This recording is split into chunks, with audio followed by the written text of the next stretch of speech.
आवाज मेरी ठीक आ रही है? सब कुछ ठीक है? एवरीथिंग इज गुड ना? अच्छा, तो हम फिर मैं एक बात बता दूं कि हम लोग हमारा सोर्स क्या है? सतीश चंद्र। क्या है? Satish Chandra, right? Okay,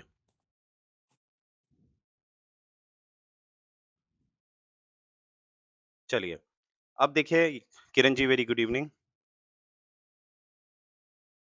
good evening sir. हाँ, हमारा सोर्स है सतीश चंद्र, ठीक है? तो सबसे पहले हम कुछ समझेंगे, फिर हम आगे बढ़ेंगे, ठीक है? देखो, हम सभी जानते हैं कि third quarter of six century में क्या हुआ था? बहुत बड़ा रोमन साम्राज्य टूटा था। और third quarter of six century, एक सेकेंड, हाँ guys, third quarter of six century को क्या मैं कह सकता हूँ? 550 से 575, है ना? इस बीच हमारा एक बहुत बड़ा विशालकाय रोमन साम्राज्य जो था वो टूटा, ठीक है? और वो टूट के दो में विभाजित हुआ, है ना? और हम अच्छी तरह जानते हैं, एक वेस्ट की तरफ हमने उसको वेस्ट बोला, और जो ईस्ट की तरफ हुआ, पूरब की तरफ, यहाँ पर कलर क्या दिखा रहे हैं आपको? पूरब में आपको येलो कलर दिख रहा है। कौन सा कलर दिख रहा है? येलो। और वेस्ट में आपको कौन सा कलर दिख रहा है? Type of orange, right? ठीक है, चलिए। तो सबसे पहले तो ये आपने माइंड में बिछा लेना है, एकदम बैठा लेना है माइंड में कि किस तरह से डिवीजन है। इसमें थोड़ा एक एरर है, जो जितना मेरी रिसर्च है उस आधार पे मैं आपको बता रहा हूँ कि ये जो येलो है ना? ये वाला पार्ट भी आप येलो में ही कवर कर लेंगे। कौन सा? ये वाला पार्ट। क्योंकि अफ्रीका का मोस्टली 90% कॉन्टिनेंट और इजिप्ट जो है वो किसके हिस्से में चला गया था? ईस्ट वाले के। और ईस्ट वाला कौन सा आपका? बेजेंटीन। क्या है? बेजेंटीन, ठीक है? इस मैप को अच्छी तरह अपने माइंड में डालना है। किस तरह से ये देखिए डिवीजन हुआ और एक बना वेस्ट, जिसकी कैपिटल क्या थी? रोम, जिसकी कैपिटल क्या थी? और ईस्ट, जिसकी कैपिटल बनी एब्सोल्यूट। और हिंदी वाली बुक में लिखा है कस्तुनतुनिया। क्या लिखा है? कस्तुनतुनिया। और यहाँ पर आपको एक ग्रीन से आपको अरब भी दिख रहे होंगे, राइट? जैसे कि हम सभी जानते हैं, पैगंबर मोहम्मद साहब ने मक्का टू मदीना सफर कब किया था? और जब मैं कुछ नहीं बोलता हूँ, सिर्फ 625 बोल रहा हूँ, तो आप समझ जाएंगे इसका मतलब सीई है। इसका मतलब क्या है? सीई, कॉमन एरा, जब मैं कुछ नहीं बोल रहा हूँ, ठीक है? तो आप जानते हैं यहीं से है ना, इस्लाम हमारा उदय होता है। इस्लाम काफी, जो आपस में अरब में जो ट्राइब्स थी वो आपस में लड़ रही थी। और धर्म की एक खूबसूरती है कि धर्म अगर विभाजित करता है, परंतु धर्म ही ऐसा है जो लोगों को जोड़ता भी है। तो जो अलग अलग कबीले जो अरब में लड़ रहे थे, अब वो धर्म की वजह से एक हो गए। और ऑब्वियसली जब धर्म होता है अलग अलग, क्योंकि देखो बैजेंटीन एम्पायर में ऑर्थोडॉक्स चर्च कहलाएगा यहाँ पर, वो मैं आगे पढ़ाऊंगा। यानी कि यहाँ पर ईसाई धर्म है, और इधर कौन सा धर्म है? इस्लाम। और मैंने आपको परसों वाली क्लास या कल वाली क्लास में एक लाइन बोली थी कि कभी भी कोई धर्म जब आपस में सीमा यानी कि बॉर्डर शेयर करेंगे, वो टकराएंगे। मानते हैं ये बात? वो इसलिए टकराएंगे क्योंकि धर्म कुछ नहीं होता है, धर्म तो एक विचारधारा है, और विचारधाराएं हमेशा आपस में टकराती है। यस और नो? तो इसीलिए आपको दिखेगा कि धीरे धीरे जो अरब हैं वो इसमें कैप्चर करने लगेंगे। कौन से? बैजेंटीन एम्पायर को। किसको कैप्चर करने लगेंगे? बैजेंटीन एम्पायर। अब एक और बात आपने माइंड में रखनी है कि शुरुआती जब हम पढ़ने लगेंगे तो आपको दिखेगा कि हमारा जो रोमन एम्पायर है, जो पश्चिम की तरफ है, आपको क्या दिखेगा कि वो बहुत कमजोर दिखेगा आपको कंपैरेटिवली मेरे बैजेंटीन के। ठीक है, क्या कहा मैंने? मेरा जो रोमन एम्पायर है जो पश्चिम की तरफ है, वो कंपैरेटिवली कमजोर दिखेगा किससे? बैजेंटीन अंपायर से। परंतु आगे चल के आप देखेंगे लॉन्ग टर्म में आपको क्या दिखेगा कि रोमन अंपायर जो है वो काफी आगे बढ़ेगा, और बैजेंटीन अंपायर अपना धर्म खो बैठेगा। कब? 1453 में। 1453 को क्या मैं कह सकता हूं? 15 सेंचुरी। और मोर स्पेसिफिकली भी सेकेंड हाफ ऑफ 15 सेंचुरी कह सकता हूं, सेकेंड हाफ ऑफ 15 सेंचुरी। तो सेकेंड हाफ ऑफ 15 सेंचुरी अर्थात 1453 में इस पे टर्क्स ने पूरी तरह से कब्जा कर लिया था। किसने? ओटोमन टर्क्स ने। किसने? ओटोमन टर्क्स ने पूरी तरह से कब्जा कर लिया था। और ओटोमन टर्क्स से लड़ना कोई बच्चों का काम नहीं था, बहुत बड़ा साम्राज्य था। और ओटोमन टर्क्स जिस धर्म को मानता था वो था इस्लाम, और वर्तमान तक हमें यही दिखता है। इसलिए आप देखते होंगे ये पूरा हिस्सा, अगर कभी आप घूमने गए, है ना, ये वाला हिस्सा और खासकर ये वाले हिस्से, यहाँ पर आपको इस्लाम धर्म दिखाई देगा ज्यादा। यस और नो? कंपैरेटिवली आपको आज भी यहाँ पर कौन सा धर्म दिखाई देता है? इस्लाम। एक फेमस सिटी, एक फेमस कंट्री को पकड़ लेते हैं जिसे आप इजिप्ट कहते हैं। क्या कहते हैं? इजिप्ट। इजिप्ट में कौन सा धर्म डोमिनेटिंग है? इस्लाम। इस्लाम।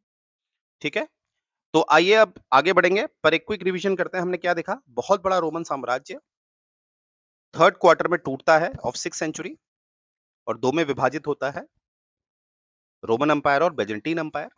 रोमन अंपायर की कैपिटल बनती है रोम और बेजेंटीन अंपायर की कैपिटल बनती है कॉन्स्टेंटिनोपोल। ठीक है, और आजकल का जो कॉन्स्टेंटिनोपोल है वो किस नाम से? इस्तांबुल। किस नाम से? इस्तांबुल, जो एक टर्की की सोवरेनिटी में आता है। किसकी? टर्की की सोवरेनिटी में आता है। और एक बात का आपने ध्यान देना है कि हम कहते हैं बहुत बड़ा रोमन अंपायर टूटा और वो दो में विभाजित हुआ, एक रोमन अंपायर और एक बेजेंटीन अंपायर। तो ये भी रोमन बन गया और हम कहते हैं बहुत बड़ा रोमन अंपायर। तो लिखने में आपने ध्यान रखना है कि वो वाले रोमन अंपायर को आपने क्या लिखना होता है? Mighty Roman umpire. माइटी का मतलब होता है विशालकाय। हिमालयाज के लिए शब्द का इस्तेमाल करते हैं ना, माइटी का। और जो हिंदी मीडियम वाले हैं वो लोग हमेशा जो पुराना वाला रोमन अंपायर था उसके लिए लिखेंगे विशालकाय रोमन साम्राज्य। और विशालकाय शब्द आपने जरूर जोड़ना है, ये बात याद रखना है। इंग्लिश वाले माइटी, हिंदी वाले विशालकाय। विशालकाय रोमन, टूटा नहीं था तब का ना। हाँ, विशालकाय रोमन साम्राज्य टूटा दो अंपायर में। कौन कौन से अंपायर? रोमन अंपायर और बेजेंटीन अंपायर। अब एक पॉइंट और याद रखना है आपने, जैसे मैंने आपको जब मैं एंशियंट हिस्ट्री पढ़ा रहा था तो मैंने आपको किंगडम और एम्पायर में डिफरेंस बताया था और ये बताया था कि जब एम्पायर टूटता है तो किंगडम में डिवाइड होता है। यस और नो? Yes sir. अब यहाँ पर समस्या क्या है कि बहुत बड़ा विशाल का एम्पायर टूटा है, फिर से दो एम्पायर का नाम आ रहा है, तो ये तो गलत हो गया, ये तो किंगडम होना चाहिए था। नहीं, असल में एम्पायर और किंगडम को परिभाषित किया जाता है, यानी कि उनका तो अंतर है वो है क्षेत्रफल से, यानी कि एरिया से। अब इनका एरिया ही देखो आप, क्या इसको आप किंगडम में रख पाओगे? No sir. इसीलिए रोमन एम्पायर को हम रोमन एम्पायर नहीं कहते थे, माइटी रोमन एम्पायर कहते थे। क्या कहते थे? विशालकाय। जब विशालकाय साम्राज्य टूटेगा, दो में ही टूटेगा केवल, तो वो ऑटोमेटिकली दो साम्राज्य को ही जन्म देगा, दो एम्पायर को ही जन्म देगा, किंगडम को जन्म नहीं देगा, क्योंकि वो विशालकाय है। क्या मैं समझा पाया?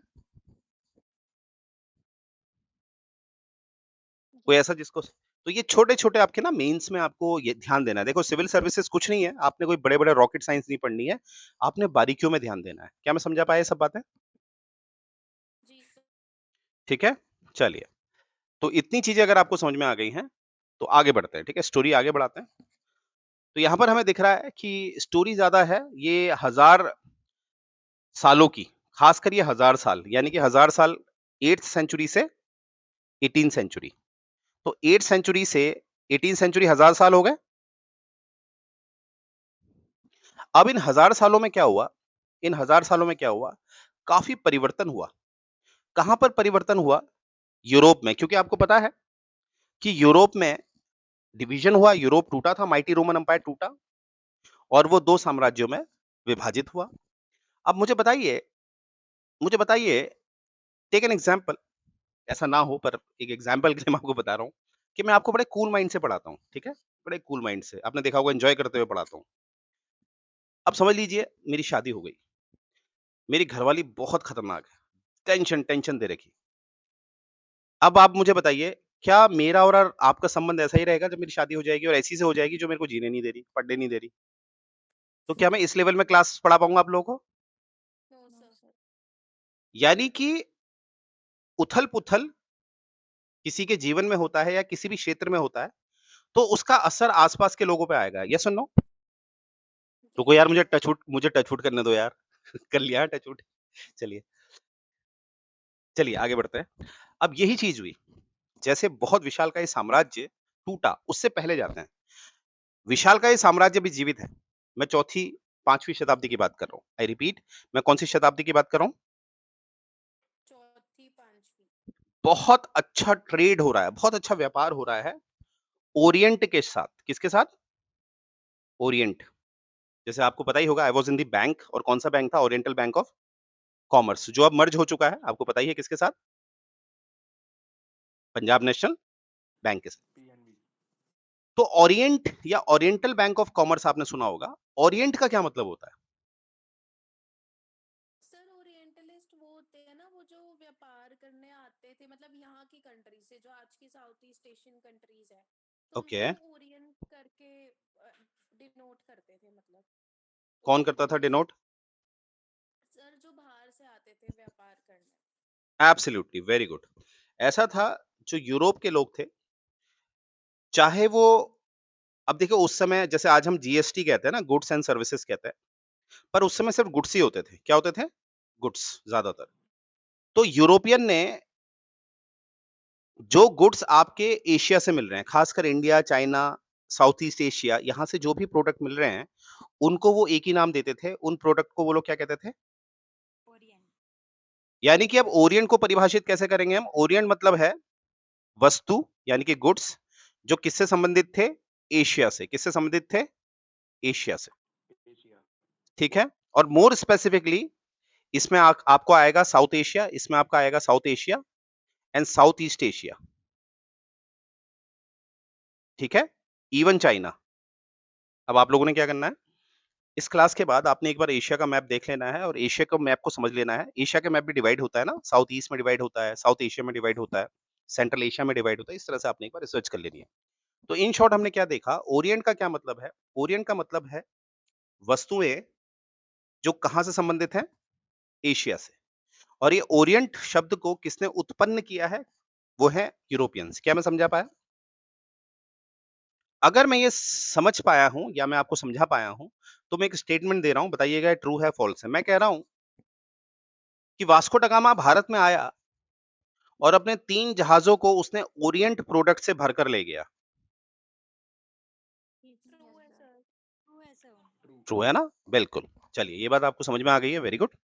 अब देखो यहां पर क्या है कि अगर माइटी रोमन अंपायर के साथ बहुत अच्छा बिजनेस है और माइटी रोमन अंपायर टूटेगा, वहां एनार्की फैलेगी, तो क्या मैं कह सकता हूं कि भारत में, चाइना में या साउथ ईस्ट एशिया में दिक्कतें हुई? वहां भी इफेक्ट आएगा इसका, यस और नो? Yes sir. आएगा ना? चलो, ये भी आप समझ गए हैं, बहुत बढ़िया। अब जब ये दिक्कतें होंगी तो हमेशा क्या होता है, अब इसको जरा समझ लेंगे अच्छी तरह।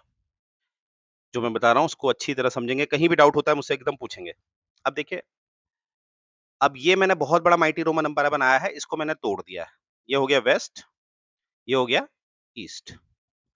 अब देखिए हुआ क्या कि वेस्ट में जैसी वेस्ट टूटा, तो वेस्ट का जो आर्थिक आधार था, क्योंकि जब बहुत बड़ा माइटी रोमन एम्पायर था, उसके लिए जो बैंक था वो था अफ्रीका। क्या था? अफ्रीका। क्योंकि अफ्रीका में काफी सोने की खदानें हैं, गोल्ड माइंस हैं। क्या है? Gold mines. अब ये लोग क्या करते थे, गोल्ड भारत में देते थे और भारत से सामान ले आते थे, है ना? उसमें कोई करेंसी तो चलती नहीं थी।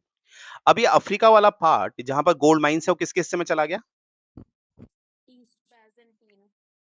ईस्ट। अब जरा ध्यान से सुनना एक बात, इमेजिन करिए नया नया विभाजन हुआ है, नया नया विभाजन हुआ है, तो ऑब्वियसली वेस्ट भी अमीर है अभी, हालांकि वेस्ट के सोर्सेस खत्म हो रहे हैं और लॉन्ग टर्म में वो गरीब होगा। वेस्ट क्या होगा? लॉन्ग टर्म में गरीब होगा। पहले तो ठीक होगा, पर कहीं ना कहीं इसका सोर्स तो छिन गया है ना, जब से विभाजन हुआ। अब विभाजन हुआ, जब वेस्ट का सोर्स छिना, तो यहां पर अटैक करेंगे ट्राइब्स, बहुत ज्यादा ट्राइब्स आसपास की अटैक करेगी, जिसमें 2 नाम हमें दिखाई देते हैं, एक स्लाव जो रशियन थे और एक जर्मनिक जो जर्मनी से बिलोंग करते थे। क्या कहा मैंने? एक स्लाव ट्राइब और एक जर्मनिक ट्राइब्स ने यहां पर आक्रमण कर दिया। कहां कर दिया? वेस्ट में, है ना? अब क्वेश्चन है सर ईस्ट में क्यों नहीं किया? वो तो उनके ज्यादा नजदीक था। मैंने बताया ना, ईस्ट के पास अभी भी पैसा है, और पैसा है तो वो बहुत बड़ी सेना रख सकते हैं, तो वहां पर अटैक करना बहुत मुश्किल है। तो स्लाव और जर्मनी कहां अटैक करेंगे? वेस्ट में अटैक करेंगे। ठीक हो गया भैया। और आगे चल के वेस्ट की स्थिति बड़ी खराब हो जाएगी क्योंकि यहाँ पर एक अराजकता आ जाएगी जिसे आप इंग्लिश में क्या कहते हैं? एनार्की। बहुत अराजकता आ जाएगी, ठीक है? परंतु एक बात ये भी याद रखनी है आपने, अब मैं थोड़ा वेस्ट को ही समझा रहा हूँ, ठीक है? यहाँ तक स्टोरी सबको क्लियर है? अब मैं सिर्फ वेस्ट को ले रहा हूँ, ठीक है? अब स्थिति वही है कि यहाँ पर काफी ट्राइब्स आ गए हैं और वो लड़ रहे हैं आपस में और ऑब्वियसली मारकाट हो रही है और मारकाट में जो स्ट्रांग है वही जीतेगा और ज्यादातर जीते कौन? ट्राइब्स जीते। कौन जीते? ट्राइब्स।